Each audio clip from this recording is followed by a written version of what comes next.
Welcome to TezTalks Radio. I am your host, Marissa Trew, and today I am joined by Michael Alexander, otherwise known as MEK, a pixel artist, designer, and developer, as well as one of the team members behind Subject.xyz, a personalized visual-first art collecting dashboard on Tezos. So welcome to the show. How are you today? Thanks a lot, Marissa. Been well. Yeah, it's a good morning right now in Indonesia. So to get things started, and for those who may not know you, can you introduce yourself and basically share how you first got involved in the Web3 space? Yeah, for sure. I'm not always an artist or a developer for that regards. I am starting as a designer. I've been co-founding my own design studio in Indonesia for about 14 years already as the principal designer. But yeah, just recently got into the Tezos community in 2022 because COVID and the burnouts, because you have to maintain a studio in a really bad economy. So I really need to get something like an avenue for me to express myself in the sense that the design couldn't. Yeah, Tezos felt just like fun for me. Like the old community, the FFFF found is like a blog site basically. And also just like Cargo Collective, it has the whole recipe for community and art that I longed for about years ago. So it just felt like home already on Tezos. Yeah, so that's basically my journey from design and then becoming an artist. It's still really weird to call myself an artist, but yeah, eventually I become an artist in 2022. I think it's a very common experience where artists struggle to identify themselves as artists. What was it that sort of pushed your transition into digital art and NFTs? What was it that really drew you in? Well, to be honest with you, in 2021, I heard about the Ethereum community and also like the NFT whole, the whole 9 yards. And it didn't really click to me because it felt like a Ponzi. So I always tell my friends who actively forging for me, Mac, you gotta get into the NFT because you are, a visual person. I couldn't really get myself into the community because it felt like it's artificial, so to speak. It's based on my observation back in the days. But I think what really breaks it for me in the sense of the digital art and the NFT blockchain community is that the Tezos, on 2022, my partner come to me and say, so Tezos doesn't really felt like all the things that you said. You just have to imagine it just like Behance or DeviantArt, which is like a website for art collection and also display. And you just have to imagine yourself being in that website again, because I used those two websites extensively back in the past, back when I'm still aspired to be an artist. So yeah, it just felt like using DeviantArt and Behance again, maybe for some part, and also partially Tumblr, which is fun, and also the Cargo Collective that I talk about. Yeah, but me doing art has been my whole childhood, perhaps, and then slowly transitioning into the digital art ever since I got my own computer, my first computer. And yeah, and the pixel art itself is because I am a gamer myself. And I couldn't really play 3D games because it just made me a little bit very dizzy. So even though in the 2000s, the 3D games are really take off, I just couldn't bring myself to play it. So I stick into my 2D and pixel art games mostly. And it just, segue into my adulthood, into the artist right now. That's basically the story. I think it's super interesting because I remember when I first sort of delved into the NFT space, one of the first comparisons I made, at least in the art respect, was DeviantArt, and saying, if you're giving opportunity to present people's art, but also give them ownership over it, it was sort of this understandable platform, but in a way that just had this like extra ownership component. So that's super interesting. And also, I think, when it came to Hiketnunk, there was also a more straightforward minting process than I think existed on other blockchains at the time, especially, as it related to gas fees and affordability and, the different models.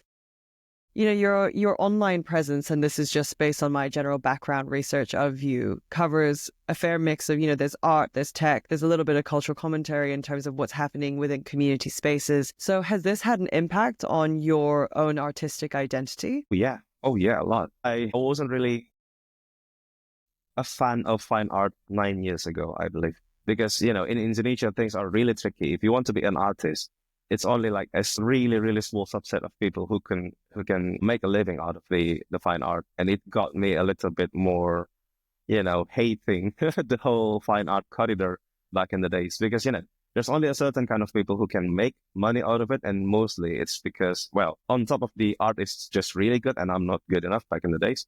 But also in the other senses that you really need to make a social bridge into the curators and also the traditional art galleries and the whole things, behind it. I just couldn't bring myself into that area as well. But I think it's just mostly an excuse because my art wasn't really good enough back in the day. So I couldn't really make myself out of the fine art. But yeah, I think what's really important for the Web3 itself, I'm free to do what I really want. And I think the other thing that makes me really got into fine art again is that the ability for me to talk with the artist directly. I mean, if you compare it into the real world fine art scene, it's just really hard for you to talk with the artist, right?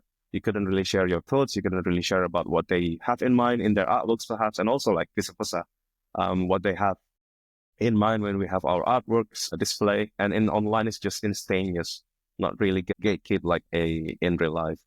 So I think it has a huge impact for me to be receptive again into the world of fine art, maybe, because I was really logical leaning back in the days because I have to run my design studio. I have to make a living and everything is just, well, sadly enough, based on how much money I could get in a month for me to want to do something. And yeah, I think it's beneficial in that regards and also made me more active to be, like you said, the cultural commentary and also sharing the art and also reposting the people's artworks in the in Twitter and also webcasts partially, and also made me more receptive into the mystical side of life. I think it's just wonderful, the whole 3 years in the space. Really love it. So it was a lot of to do with, just having access to a creative community, sort of opening up the idea of what qualified as good art beyond, I guess, the traditional art realm. And then also understanding that there was kind of just a lot more dynamism to it than basically how much you could sell it for, which I think is a wonderful thing that the NFT space sort of brought in. Absolutely. And I do also think that, in the traditional art space, they sort of came the other way and realized that there was merit to what was being created and it was worth a closer look, which gave, I guess, artists like yourself a bit more of an opportunity than previously existed. Yes, absolutely. Yeah, that's certainly the case. I think also like the ability for you to be able to churn out a lot more compared to what the traditional artwork has, because naturally, if you are doing the physicals, it's going to be like taking a lot more time to prepare for the exhibitions, for the gallery, for the people to want to come into your site. Your place, your exhibition place. And in online, you can just naturally do it. But before the Web3, it felt just like a block site, which is exactly what the Found and the Cargo Collective community did back in the days.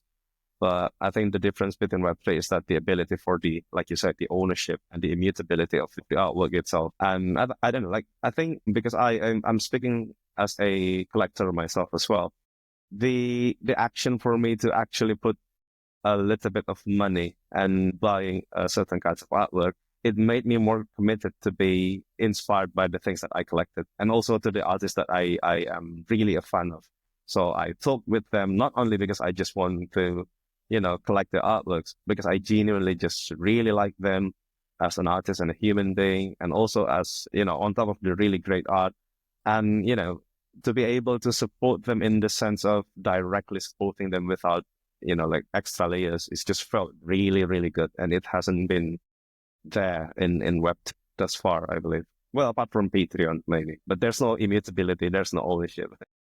Yeah, I think some of the early dynamics of, being able to connect collectors, fans, communities closer with the creator base has existed. But I think that missing piece was always ownership, that missing, that proof of the clarity of that relationship. And I guess it goes both ways, because if you are both a collector and an artist, there's this reciprocal relationship that takes place.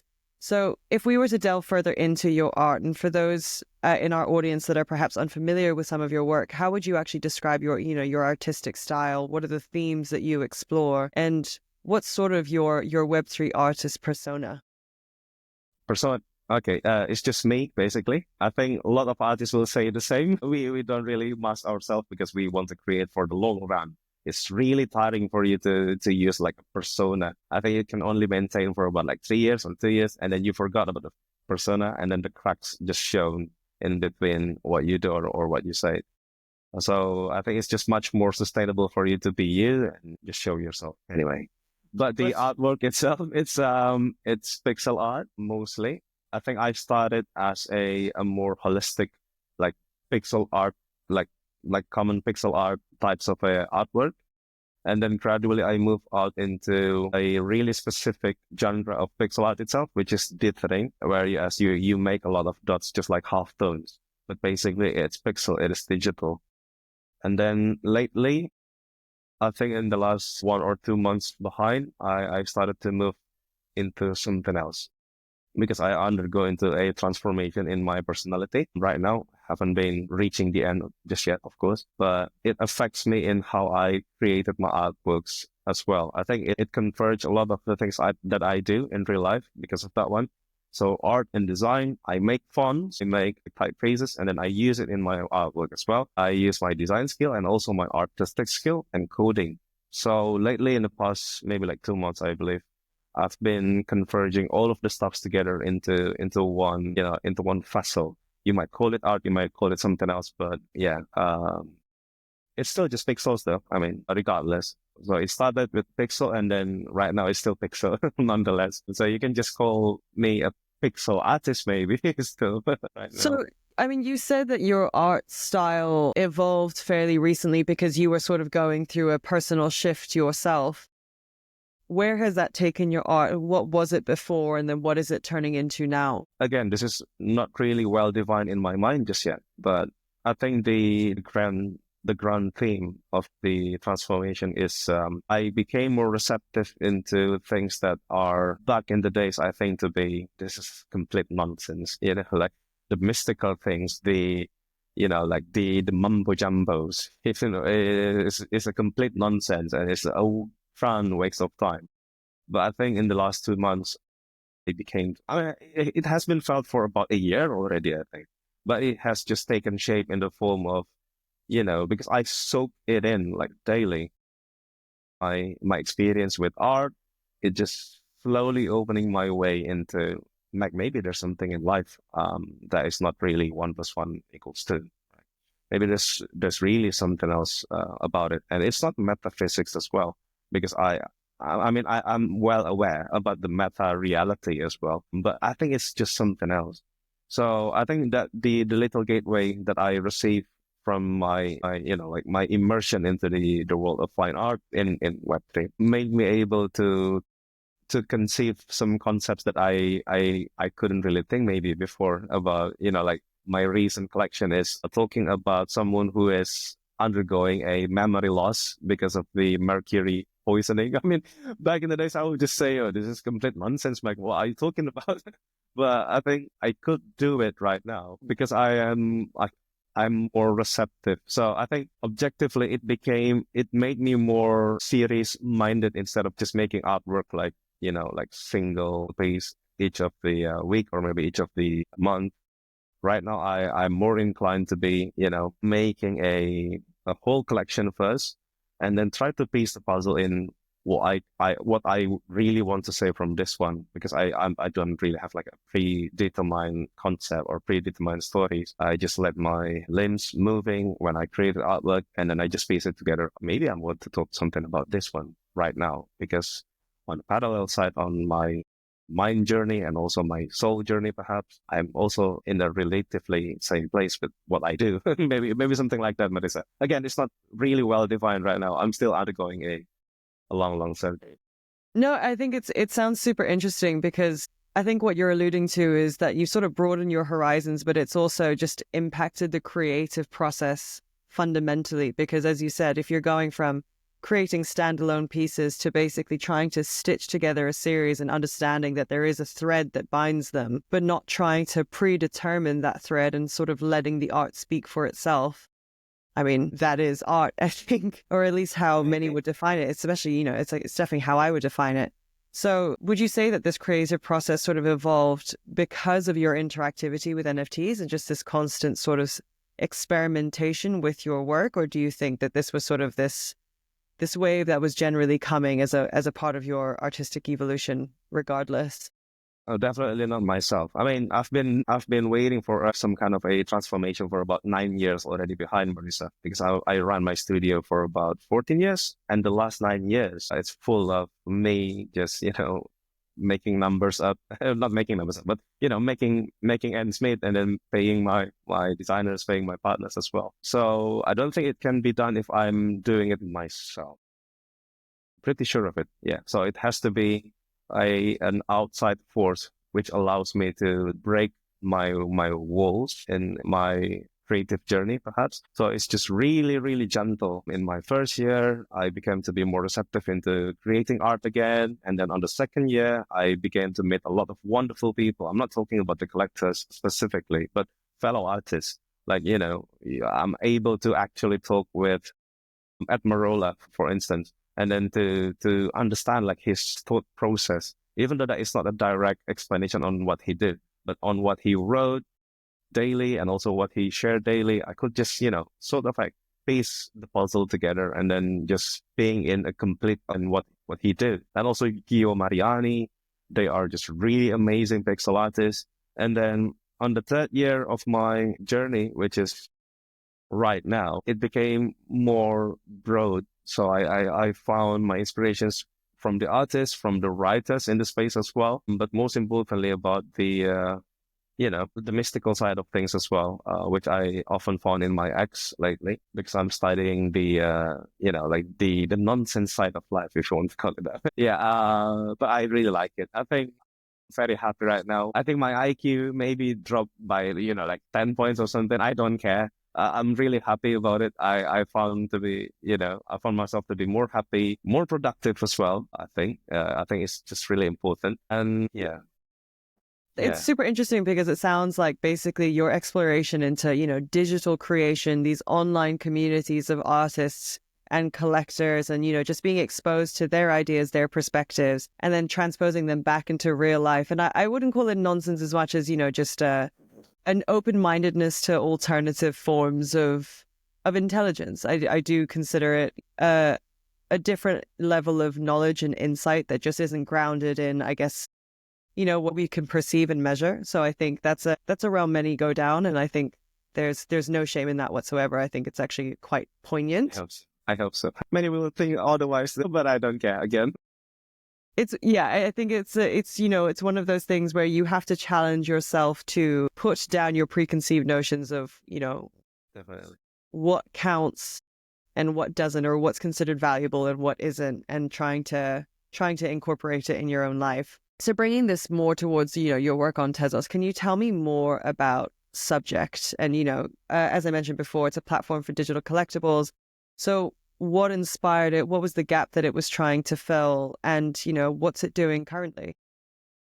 Subject is a really nice segue in my transformation in the space as well. I think back in, accurately in September 2024, I've been looking for a partner to build something in Tezos, because I want to give back. And also I think there's a void of need that has to be filled in the space as well.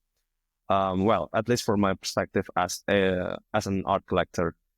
So I think my search has been undergoing from February 2024, to be honest. So I've been looking for any developer. Do you want to go with me and create an app perhaps? But no one answered. And then in September, I found Tezos. So shout out to Tezos. And then in September, we also band together and make our own lab, which is Dog Lab. And Subject is our own, our first app that we created in the lab itself. So what it does basically is that if you want to, because I am a fan of a lot of artists, right? And I found it to be really hard for myself to open Object. Object is really great, but I think if I want to laser focus my attention into a certain kinds of artists, there's no feature just yet in the space right now. Well, there's also NFT Biker, then there's also Netlify or Testop. But I think there's still something that could be improved, or maybe like improvised from what they have.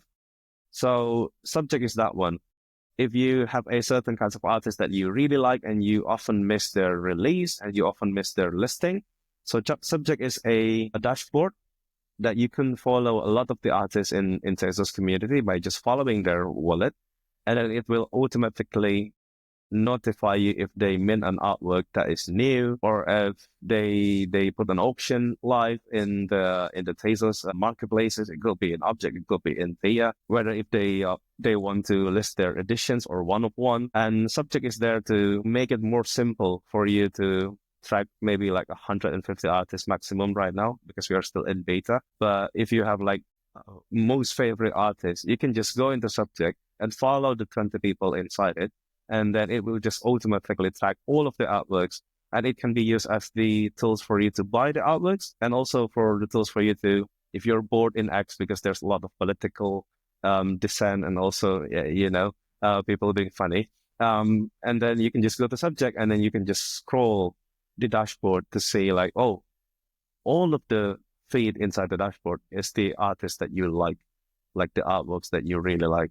So that's basically Subject. So it's almost like a self-curation tool or a social feed to make sure that the content is just focused on the art rather than, I guess most traditional social media platforms are very polluted spaces. So it's kind of keeping the focus on what people have created, and following the creators you love best. What sort of traction has it seen? I know it's very early stages and you're just sort of developing the platform, but have you seen any early interest and curiosity about what it is you've built? Yeah, I mean, the support from the community has been tremendous. We reached 7,000 Tezos of total volume just 2 days ago, I believe. So it's the referral. So it's only on Object as well. So if it's combined with Tia, it must be more, maybe less than twice over the amount. But yeah, the support from the community has been great. From the feedbacks on the artworks, not the artworks, but the app, like what is lacking or what could be improved. But I think it's not really done yet. Like my work with Jack hasn't been complete yet on Subject, because we want to make it like a final release later on down the line. But Jack is just still really busy. He's a lit project just like me as well in real life in Spain. So we gotta take more time on the finalization of the artwork itself. But yeah, I think, but the community right now, even though that is just a beta version, it's enough for Jack and I to run the server just sustainably in the next maybe like a year or two. So that's certainly amazing from the community. So you basically have a really strong proof of concept, and then there's so many art marketplaces that exist on Tezos. So being able to bring them and converge them into a single platform is going to be very, very powerful for the community. And then looking, in terms of, are there, perhaps it's too early to tell, but are there upcoming features or collaborations you're working on? Yeah, I do. On Subject, we are thinking about making our own smart contract. I think that has been always the goal, right? Because we want to make a carting process, so you can just bulk buy a couple of art that you really like, and also maybe bulk sell a couple of art that you want to sell, perhaps. Yeah, but above all, I think the Subject itself, I don't think it will be replacing the marketplaces like Taya, perhaps, and also Object, because the discoverability in Subject is practically zero, right? Because you have to know the artist first if you want to follow them. So the discoverability or responsibility, or maybe what do you want? Privilege, perhaps. It has to be on the marketplace itself, not in the dashboard. So I don't think Subject will ever replace like the thing like Object or maybe Taya or FX has. But we do want to make it even better for the collector to collect things frictionlessly in the dashboard itself. Because right now what we have, Object is very heavy to for a collector to browse the artwork that they want. Usually, like me, perhaps you need to open like 10 tabs at the same time to check the art and also the artist, what are they doing or something. But in Subject, you can just open one tab and just really easy and also really light to use, at least for collecting a post of the artist that you already know. Mm-hmm. But yeah, let's not stop in there. You gotta go into the marketplaces as well to look for the new artists. So essentially for now, it's a highly curated feed. It's, as you said, it's very personalized to the artists that you want to follow and you want to watch. But perhaps there's a function in the future where you can add the discovery component and, associated artists, similar artists, or basically just letting people dip their toes into the broader Tezos art universe based off of their initial selections. And that all being said, I mean, it sounds like an incredibly powerful platform and a really, really good tool. Web3 and art has sort of seen a lot of evolution in the last few years. It's been through some pretty dark times and it's improved a lot. But do you still feel that Web3 is sort of delivering on its promise for what it can do when it comes to empowering artists? Are there any areas you think that have room for improvement? Or what are your thoughts on the way that the Web3 art space is evolving? Well, I don't really have like a very deep thoughts about it yet, but I do think that Web3 itself still delivers what it promises, at least to the artists. Well, maybe a little less about the speculative collectors, of course, right now, especially because everything just went downhill. But I think the downhill is certainly needed, I think, because it shaves off a lot of this speculation. I mean, speculation is not really that, right? It's one part of the art investing. I'm myself doing it in the artists that I do and I collect. Well, even though I haven't been selling anything that I collected in Tezos right now. But I think it has to be in there for the collector to go out of their way to buy a digital artwork and, to buy Tezos from the Coinbase perhaps or any other exchange. Interact with the artist and buy the artwork and you own it on your wallet. I think it has to be the motivation behind those hustle. It has to be like a slow layers of positive things, right? And I think certainly speculation or investment or, the economical benefits of it, it has to be inside of the layer. If not, it's going to be like a complete, altruistic, which is, I think, is not sustainable in a decade or so. So Web3 for me, it still promises, is still able to fulfill the promise of the artist to be taking their own custody of what they created and sell in the form of digital, of course. But I think it could be improved. Yes, indeed. I think maybe the physicals is going to be the future. I do vehemently believe so, which is the thing that I try to do right now myself. Well, only when I got the time. But yeah, I think that's all. The custody or the ownership of the artwork, it wouldn't just go away. Yeah, I think that's it from me, Marissa. Not really. So the foundational technologies are all there to make the most of what this can do, but there's still so many other avenues to explore is what I'm hearing. Like we have the basics down in terms of ownership principles, smart contracts, royalty payments for artists in perpetuity, all of those sorts of components. But in terms of how it creatively spins out into different kinds of marketplaces, different kinds of social platforms, community models, it's still very early. It's still just the beginning. Yeah, indeed. I think it's very, very early. I mean, if I take a parallel line from Akira Toriyama, which is the creator of Dragon Ball, I think it take him for about 2 decades or so to make manga out of the former shell, which is porn and gambling promoters, I think, back in, his early days. To be something that is more family friendly, to be something that is more creative. Like finally it has been admitted to be, this might be a form of fine art, like the medium itself. And also to shift the people's perspective of the really bad thing in the past, which is the gambling and also like the porn, especially the porn. Well, manga is still very porn-like nowadays. But I mean, before that, like Fujiko, which is the creator of Doraemon, like Osamu Tezuka Sensei, and also Akira Toriyama, they are, went really, really hard to convince people in the form of making it just work, making it work for the little kids to read, making it work for, like creative people to enjoy as an entertainment, not only as porn, not only as advertising. So yeah, I think we could learn a lot from them.